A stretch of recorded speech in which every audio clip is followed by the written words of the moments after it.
been isolated from trade with the outside world after unprecedented Western financial sanctions, the Russian government has found it increasingly challenging to replace their losses in tanks, aircraft, artillery, and especially microchips and other advanced weapon systems to continue fighting on an effective 21st century war. But by the end of 2022, one country had stepped up above all the others to begin supplying the Russian war machine with much of the equipment it needs to continue staying in the fight: Iran.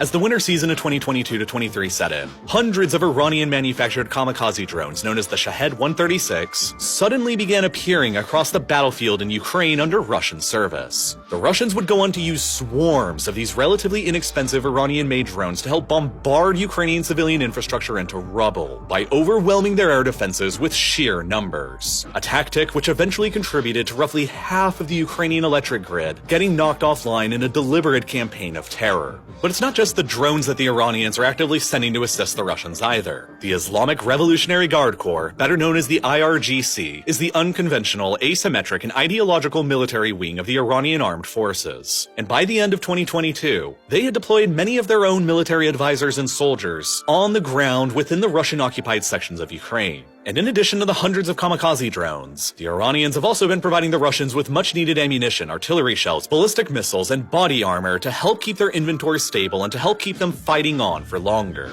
The Iranian regime has gone all in on militarily supporting the Russian side during the invasion of Ukraine, in much the same way that the Americans and Europeans are actively supporting the Ukrainian side. But the growing cooperation between Moscow and Tehran extends far beyond the borders of Ukraine, and the world may just be witnessing the birth of a full-blown Russian-Iranian military alliance that could define the 21st century in the region. In many ways, this makes perfect geopolitical sense to both sides at the moment. In the aftermath of Russia's invasion of Ukraine, the Russian Federation received an unprecedented hailstorm of financial sanctions from Western and Western-aligned countries from around the world, to the point where it suddenly became the most heavily sanctioned regime on the planet, with more than triple the amount of sanctions levied against it as the world's second most heavily sanctioned country, Iran. The two countries ended 2022 and entered 2023 as the number 1 and number 2 most financially isolated pariah states in the world. And so they each have few alternatives right now to trade with than each other. As a consequence, Russian exports to Iran have risen by more than 27% since the invasion of Ukraine began, while Iranian exports to Russia have risen by more than 10%. Russia has since agreed to invest more than $40 billion into helping develop Iran's natural gas infrastructure, while the Russians even helped the Iranians launch a satellite into orbit last August that the Pentagon claims is helping Iran's drones operate over Ukraine.